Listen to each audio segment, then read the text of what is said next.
আপনার প্যাকেজটা কিভাবে দিচ্ছেন? আমার প্যাকেজ হচ্ছে যে ডিম, মুরগি, রাইস, ভর্তা। প্যাকেজ 100 টাকা। প্যাকেজ 100 কি? আলুর আলুর ভর্তা। ভর্তা, আলুর ডিম, ভর্তা থাকবে, ডিম আর এটা থাকবে, কি মুরগি মুরগি? থাকবে।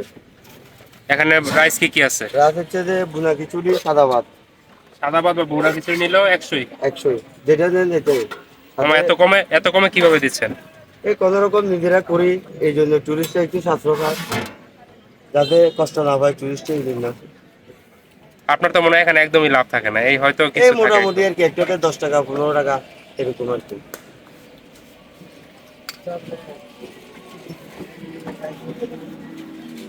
মামা আপনার লোকেশনটা বলেন তো। লোকেশনটা হচ্ছে যে আপনার ফাসাদ প্যারাডাইসের সামনে। যাবন, হ্যাঁ, সুগন্ধা পয়েন্ট। হুম। আচ্ছা মামা, আমার পার্সেলটা রেডি করে মামা।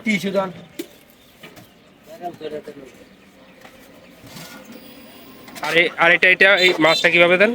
মাছ ভাত 100 টাকা, 10 টাকা কম হলে দিয়ে দিই। এটা কি মাছ? এটা কি মাছ? হিসেবে সামুদ্রিক মাছ। এখানে বলে বড়া মাছ আর কি। বড় মাছ আমরা বলে। বলে দিই নারিকেলের মাছ। আর এটা কি মাছ? না, এটা হচ্ছে যে রূপচাঁদা, রূপচাঁদা। কালোটা। যদি মাছ দিয়ে নেই তাহলে প্যাকেজ কত হয়? 100 টাকা। মাছ দিয়ে নিলেও 100? হ্যাঁ, 100 টাকা। আচ্ছা মামা।